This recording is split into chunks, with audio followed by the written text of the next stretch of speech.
It's my birthday, or it was my birthday. I'm at the end of it now, and I am in my 70th year. I've come to the end of my 70th year.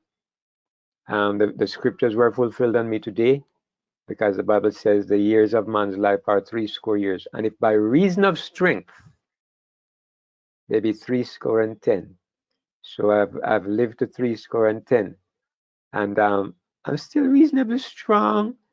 I'm still in good health. I I still have a clear mind, more or less. And I was thinking, my family, most of my family was around me today, and I was realizing that I am so blessed. God has been so good to me. I was thinking that one of the greatest joys of my life, I still have it. I mean, there's nothing I want in life other than that my family should be with me for eternity, and of course, that extends to my family in the Lord, not just flesh and blood, but of course, I know my flesh and blood family better because I've been around them night and day without ceasing for years. So I know them much better. But while they were around me today, I was thinking, what else would I want? What else do I want? What else do I need? This is what makes me happy, you know. And I am so glad to see that God has blessed, my children. My son Daniel is preaching the gospel now too, and God has given him gifts that I am so happy for. My daughters are in the faith, and Annalie may be quiet, but she has her gifts that I really appreciate. And one of my sons has not yet committed to the Lord, but he's still very much a part of the family and very much still respectful and obedient to his parents.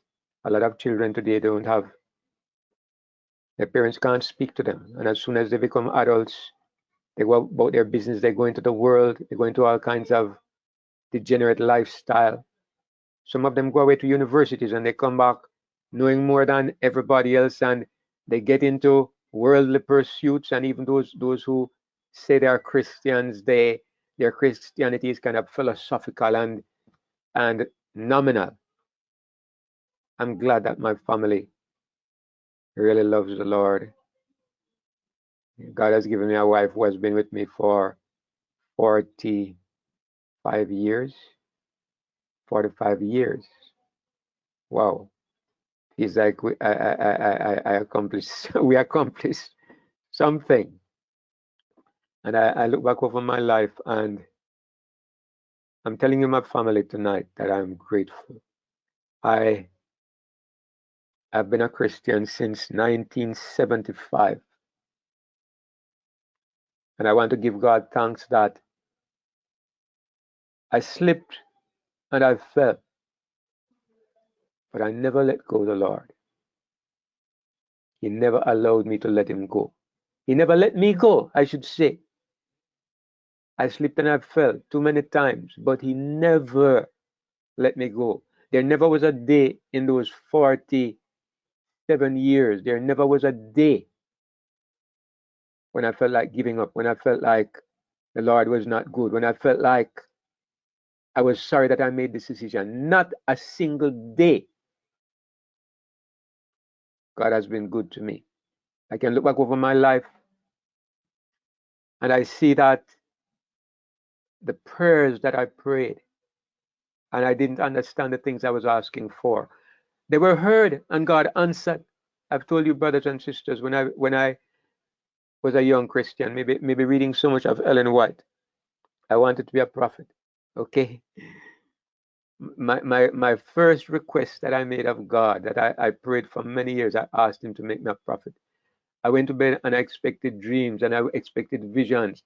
I went out in the bush and I spent nights sometimes, me alone in the dark with the mosquitoes out there, trying to get closer to God. Sometimes I spent the night fighting mosquitoes. And I remember one time I built a little booth in the bush. Yes, baby. my grandson. I built a little booth in the bush and I went out there for 3 days fasting. These days I look back and I wonder, what was I looking for? I wanted to get to know God better. I wanted to get into a relationship with Him where I could get something special. And I kept praying, Lord, if you make me a prophet, I'll be happy. I look back at after 47 years and I realized that I was never made a prophet in that way. And I am happy for what I got. Okay? I mean, it's something for me to say, and I wouldn't say it for many years, but I think today at in my 3 score years and 10, I can probably be bold enough to say that I think God used me to explain His word.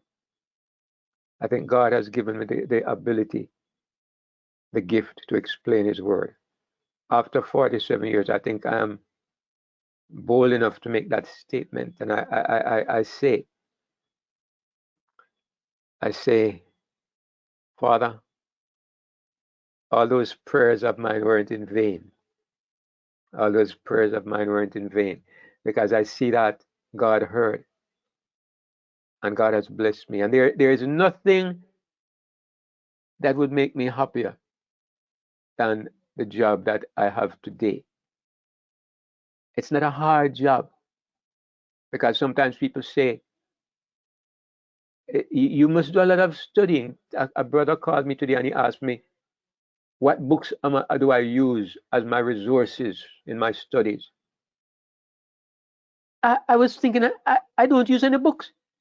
I just had to tell him, I've been reading the Bible for 47 years. I don't use commentaries. Now and then I will look at a dictionary. When he asked the question, it kind of made me go back and look, and I thought, yeah, that's the way people go about things. They get commentaries. I just didn't. I just read the Bible. I just read the Bible. And for the most part, that was it. And the Lord was teaching me. And I'm grateful. At this point in my life, I can say, every morning when I get up to pray, I have a string. While I'm talking to the Lord, my mind is flooded with ideas. And I grab my phone and I start recording because I can't remember. Sometimes I get the most beautiful thought, and because I forget to make a note of it, I lose it. Because that's one of the consequences as your brain gets more clogged up, you don't remember as well. But anyway, I realize that it's not a hard job. I'm not searching and trying to find something to say. Every day, the Lord is refreshing my spirit, refreshing my mind, giving me things to say that are blessing me. And when it blesses me, I know it will bless other people. So I love the job that He has given me. And I hope to continue doing this until if the time ever comes when He says I should sleep, or until I see His face. So that's my word of appreciation to our Father today. That's my word of appreciation and thanksgiving. I still love the Lord. I still find joy in speaking His name. It still stirs my soul to hear people testify of His goodness. It's still a benefit to me to wake up in the morning and to hear the thought, I'm waiting for you. I'm blessed. And that's my testimony for my 70th birthday, with the wish that my brothers and sisters who are spending this evening with me are similarly motivated to love and to serve Him all the days of your lives. So I'm going to talk about the first time that God did something extraordinary for me. I mean, apart from being converted, that was the most extraordinary thing of all, when I met God first. That is when the world changed. And I tell you that the day that I was born again, I know a lot of people don't have the same kind of experience. But for me, I remember the day. It was May 1975. And I can tell you the time. It was sometime between 9 in the morning and midday. And I can tell you where it was. It was in a room at a place named Richmond, a couple of miles from here. It was in the room at the front, the room on the right, facing over an open pasture. And I remember after I prayed and I got up, I looked out the window. I will always remember, I had never seen the sky so blue in all my life. I had never seen the grass so green. Those two things. The world changed. The sky was incredibly blue. The grass was a green like it was alive. I had never seen that in my life. I remember that in the years before this, from the time I was an early teenager. Every now and then, something would happen to me that I could never explain. I would look at the ocean, or I would look at a sunset, or I would look at a child playing, and something inside of my bosom would turn over. I don't know how else to explain it. Something inside of me, like I had a great longing, like a memory from the past, a wonderful memory that you can't quite remember. Something would happen inside of me, and I never understood or knew what that was. And it was a long time afterwards. I realized that from the day that I was born again, I never had that feeling again, never ever. And I realized that in those previous years when I had this feeling, there was something inside of me that was calling for peace. I was calling for God. I was calling for a home, a dwelling place. And I didn't know what I wanted, but I knew I wanted something. And when I found the Lord, that longing disappeared. So, although I've told the story so many times, I still want to emphasize what happened, the greatest element that came in that moment. The greatest thing that happened to me was, you know what I wanted most of all, and I always believe that this is the thing that people need in order to become genuine Christians. Maybe because it was my experience, but maybe because it makes sense too. You know what I wanted? In that moment, all I wanted more than anything else in the world, I wanted a friend to run my life. I wanted somebody to take over my life. And that is what every person on this planet needs. But the thing is, most people never get to the place where they recognize it. I was blessed in that I recognized it. I was blessed in that a problem came into my life that made me realize I can't run my life. I don't know what I'm doing. I was only 22 years old, but somehow this kind of realization came upon me at 22 years. I don't know what I'm doing. I don't know where I'm going. I need help. I need a friend. That's what made me turn to God. And that is what I found. Now the first outstanding miracle I remember, and I mean that was the first great miracle, but then some years afterwards I was married and I was playing football. I still used to play soccer. And I went up to head a ball, and the goalkeeper came at me with his fist, and his thumb went into my eye. And it seemed to me, from the way it felt, it seemed like his thumb went fully into my eye. I fell to the ground and I put my hand over my eye, and I didn't want to move my hand because I thought it would be full of blood. I felt like my eyeball burst. When I moved my hand, there wasn't any blood, but I could not keep the eye open. The slightest light would send pain shooting through my eye. So there was a nurse at the place where I used to work. I used to work at a youth training center. So the nurse, she bandaged it up, and I went home with one eye.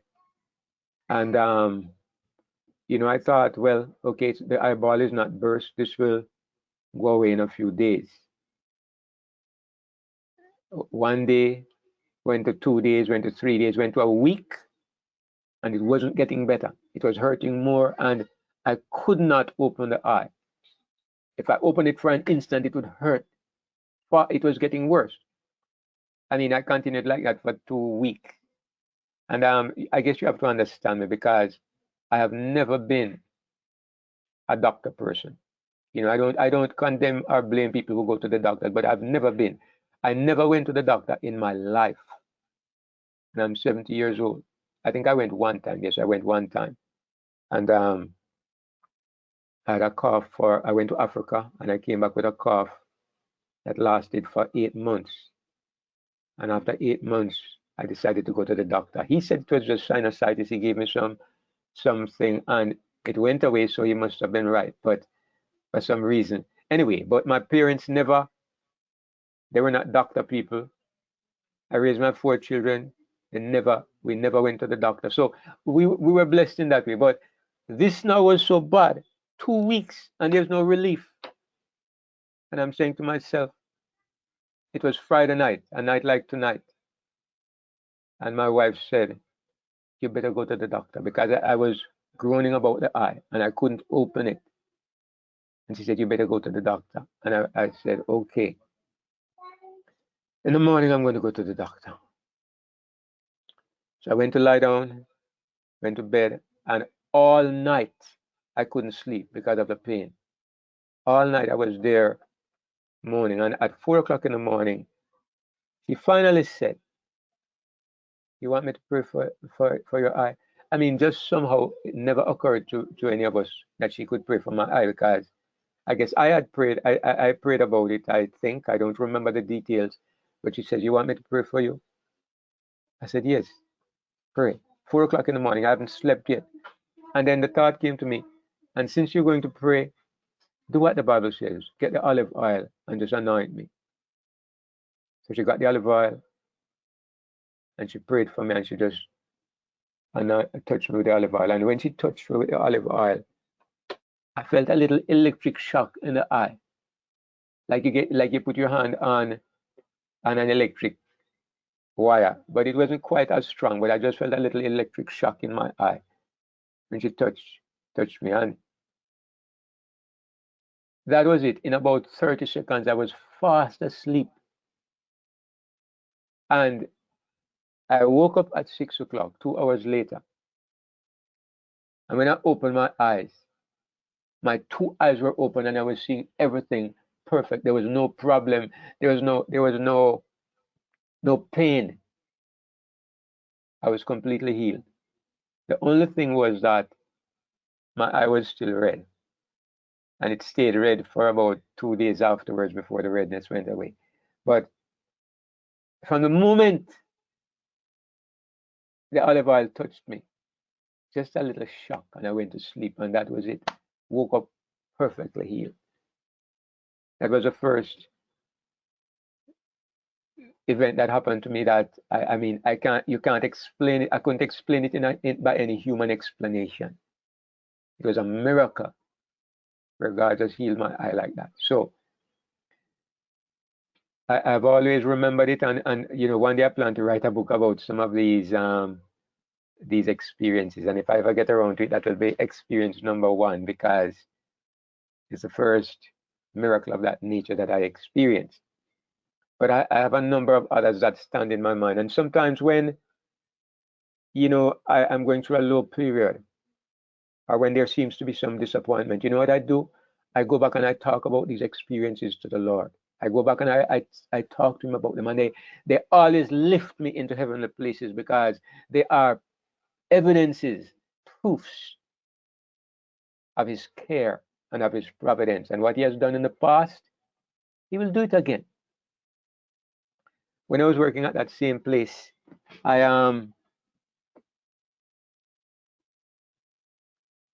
one of the things I used to be involved in was sport. I was in charge of the physical education program, and you had young people there. Like you had they were like from about 15 to about 19 in that age group, and there was a boy there who was He was fast. He could run fast, and I could run fairly fast as well. And so this boy was always challenging me to come and race him. But I didn't pay much attention to him until one day. One day I became convinced that I should not be playing soccer anymore because of the competition, and it can be a dangerous sport. So I was convinced that I shouldn't play soccer anymore. So I prayed the morning and I made a commitment to the Lord. I'm going to stop playing soccer competitively. So I went to work that day with the joy in my heart that I had recommitted myself to God and I had made this commitment. And so I felt like things were new between me and the Lord. Then this boy came and challenged me to a race again. So I said, okay, I'm going to go and run with this guy. So very foolishly, we went out there together. On the mark, set, go, and I shut off. And after a few meters, I felt this grabbing pain in my leg, and I knew what I had done. I knew what had happened. I went and ran without warming up, and I had pulled a muscle. It had happened to me before while playing soccer, and I knew that when you get a pulled muscle like this, it's going to be a couple of months before you can walk comfortably again.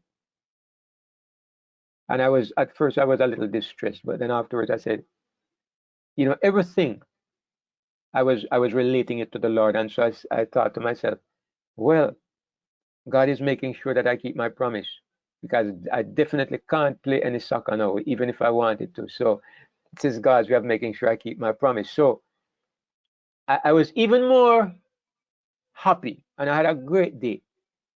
Now in the evening, a group of students came to me and asked if I could have a Bible study with them, because I was known to be a Christian. I was always talking about God, because this was in my early years after I became converted as well. So I was always talking about God, and so a few students came and asked if I could have a Bible study with them. Now, what they didn't know, but what I knew, was that I didn't have any fear to go home. Usually, I would travel with one of the teachers, and I lived 10 miles away, but we lived in the town of Mandeville, and we worked in a smaller town named Porus. So we would travel back and forth, and so I would travel with this other teacher. But if I stopped to have Bible study with these students, I would not be able to get home because my drive would be gone. But I didn't. I said, no, no, no, no problem. I recommitted my life to God this morning, and God pulled my muscle to make sure I keep my promise. And I've been having a wonderful day with the Lord. I'm going to stop and have this Bible study. I'm going to reach home. So I had the Bible study. We spent about an hour, and then it was over. They said, thank you, Mr. Clayton. And then they went out on the road, and they got on the bus, and they were gone. I didn't have any money, but I went and I stood at the side of the road. I knew my drive was coming. Okay, I knew God was going to provide a drive for me. I stood there. 1 hour passed. Nothing. People passed this way and saw me standing there. They passed this way and saw me standing there. Hour and a half, no drive. It's starting to get dark, no drive.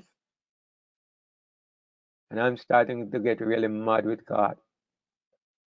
I said, I stopped back to have a Bible study. I was on your business.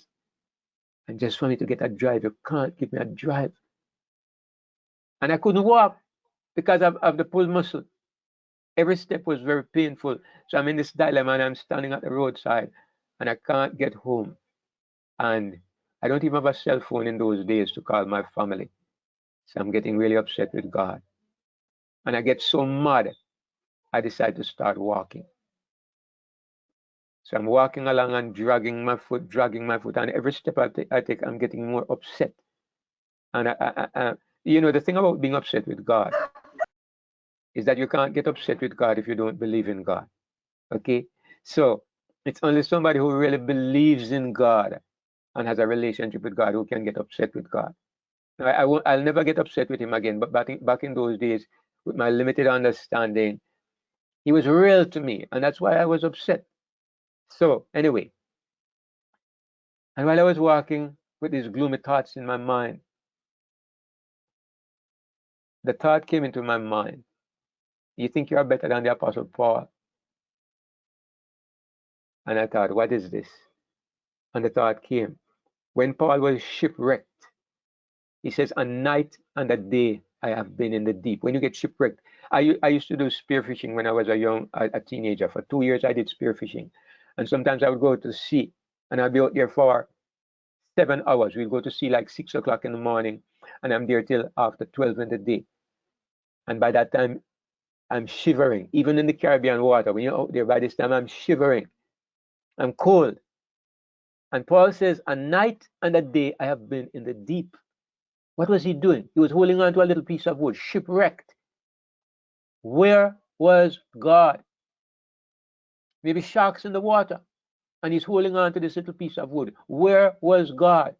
The same God that took Philip when Philip went to the Ethiopian eunuch. It says the Spirit caught him away. He was supernaturally transported to another place. Where was God when Paul was in the sea for a night and a day? And then I remember he says 5 times he was beaten with rods. I think it was 3 times they gave him the cat o' nine tails. They whipped his back with a lash that had 9 tails. 40 times they lashed him. And it was on 3 occasions. They gave him 40 stripes each time. 3 times it happened to him. They stoned him and left him for dead. Where was God? And these thoughts are going through my mind. And I remember the Bible says, if you do not receive chastisement, you're a bastard. But if God chastises you, he's dealing with you as a son. Every son receives chastisement.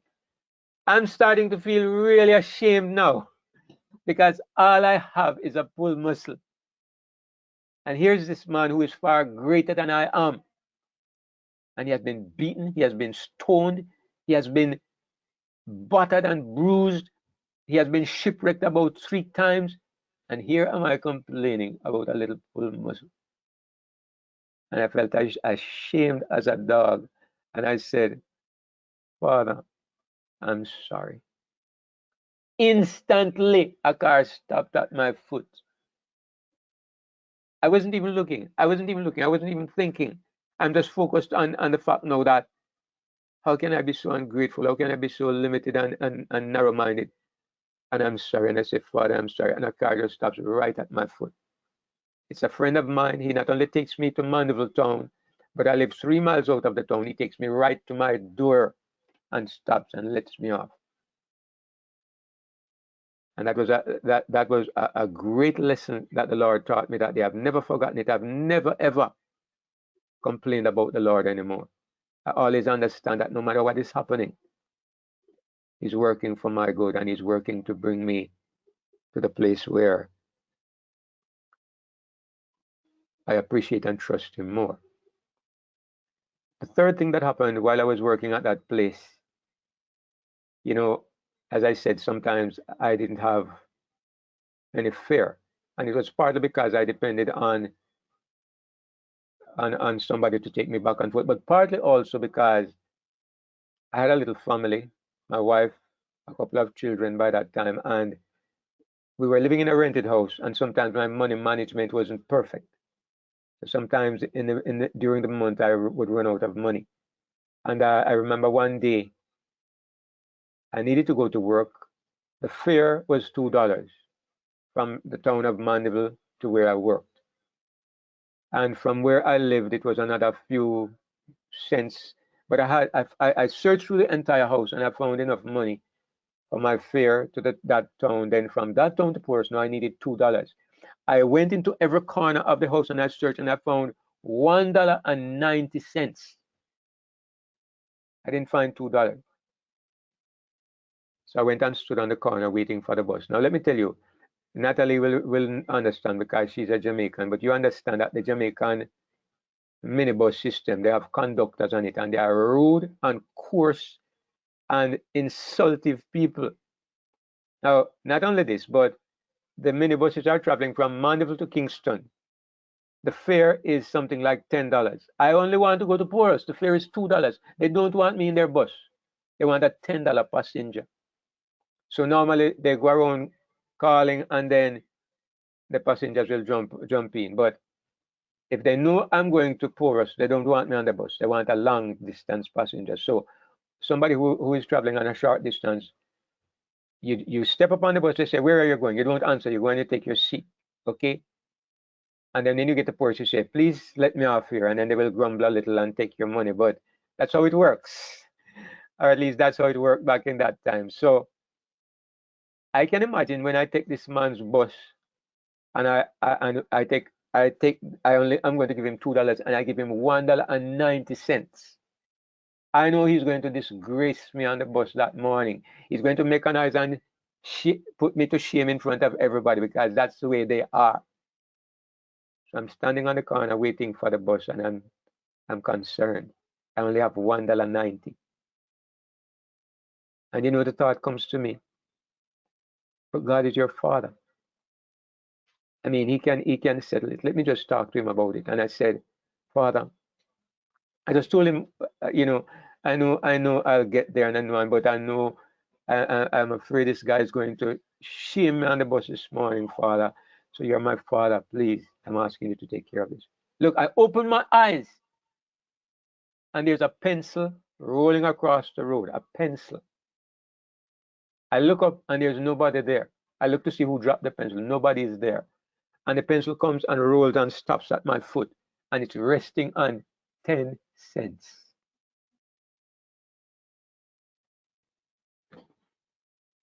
Yeah. I always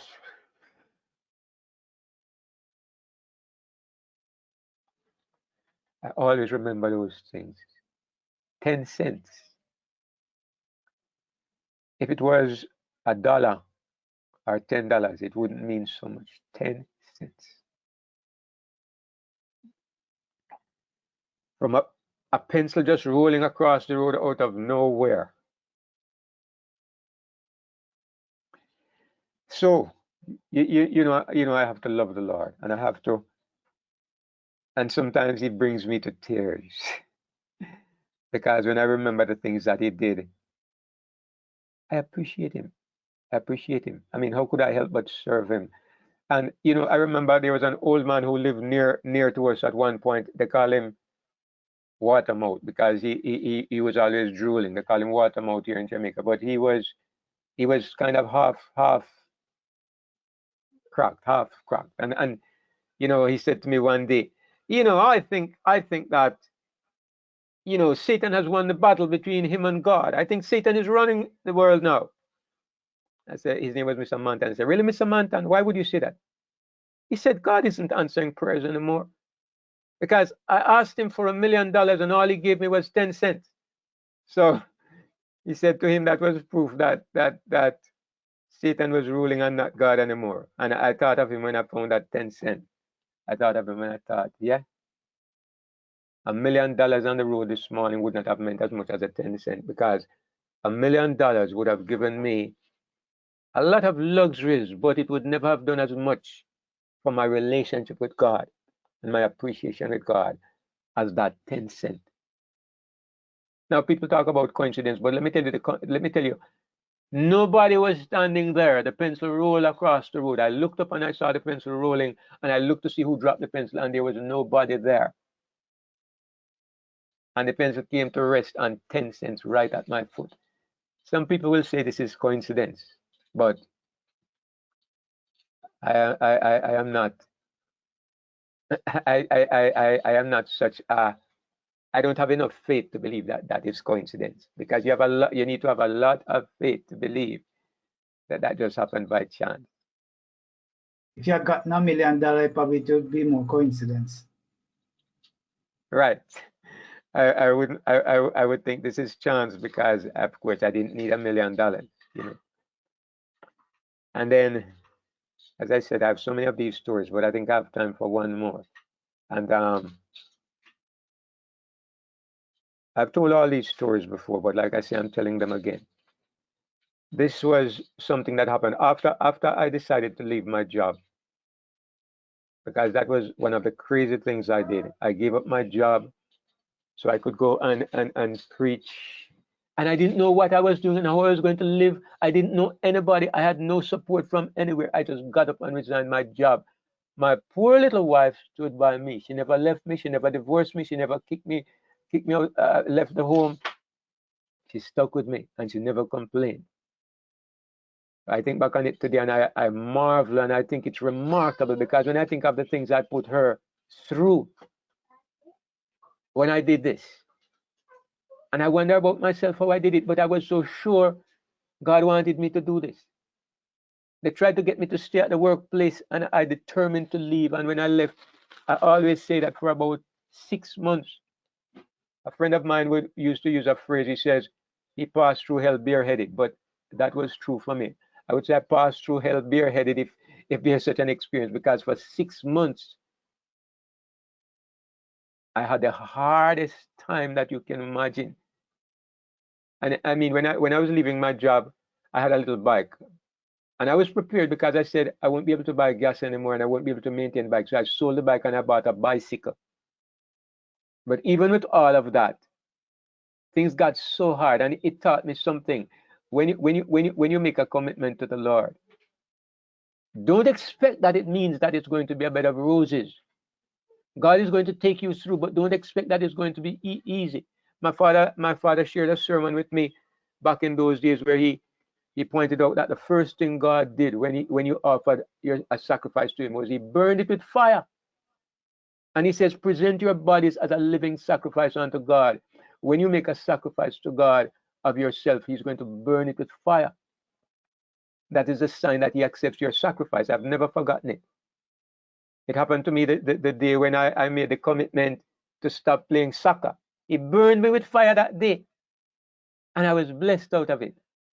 And so when I left my job, listen, there were two things I decided. One is I would never borrow money. And number two, I would never tell anybody that I needed anything.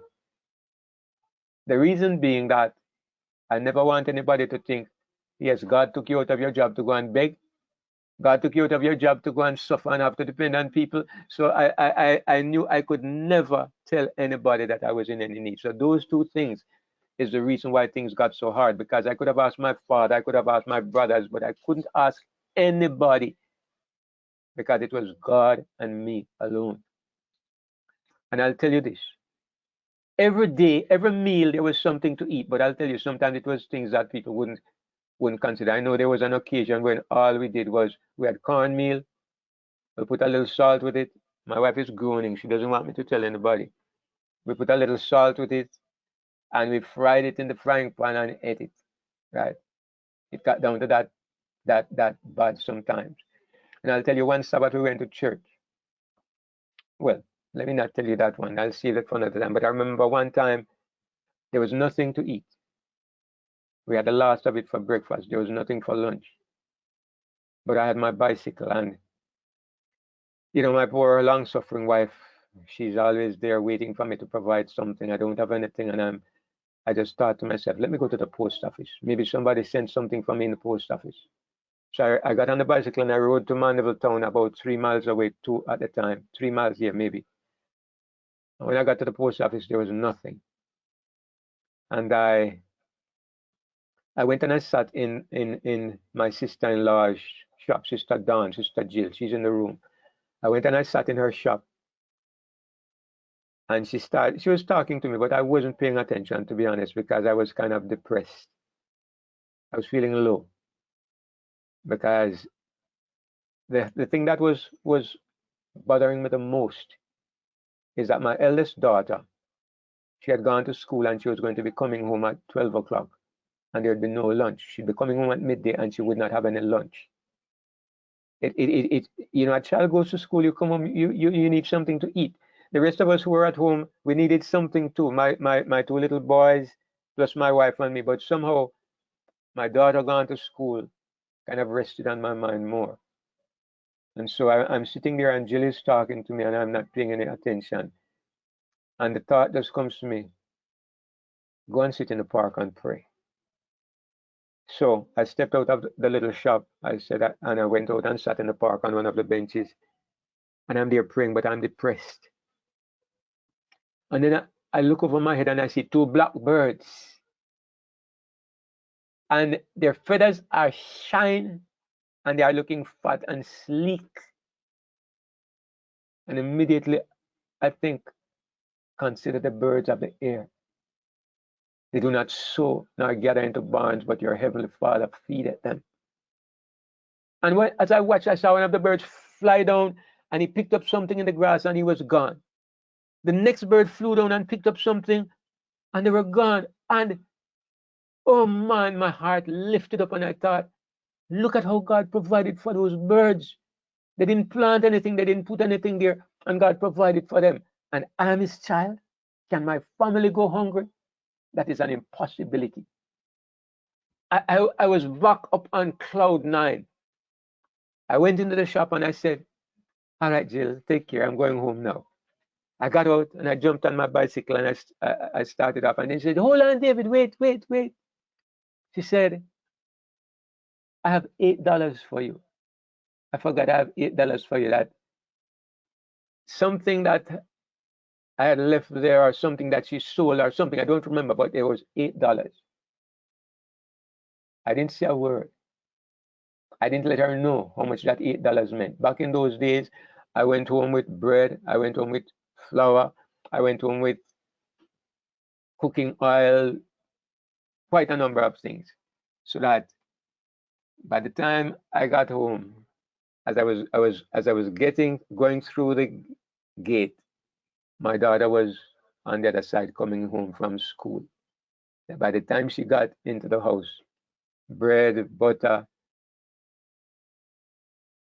I would add $8. And $8 was a lot because in those days, $30 could have taken care of a family for a week, maybe more. So it was a fair amount of money at that time. So, things like that happen.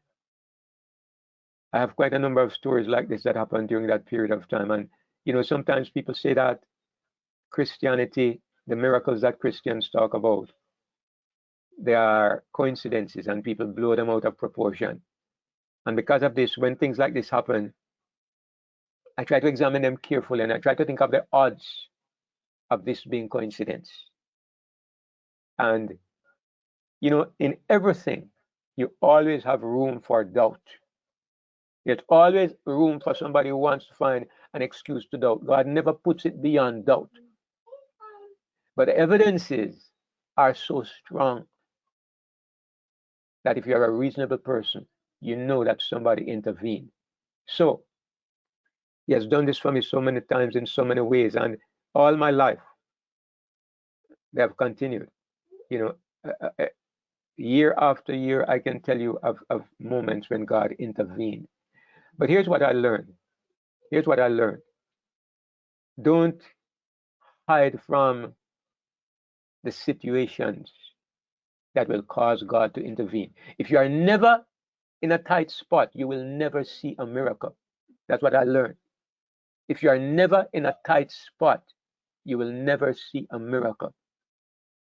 So sometimes God will take you in a place where it seems like it's tight. Sometimes it seems like you are getting into a place where there's no answer. And humanity will balk, will pull back and say, let me take the safe road. But look, the safe road is a road where you're not likely to see the hand of God. So if he takes you on a pathway that seems to be difficult, know that he's walking that pathway with you. And as somebody said, the best place to be is within the will of God. And it's the truth. So anyway, thank you all for listening and just in making me share. You have embellished my birthday. So thank you, brothers and sisters.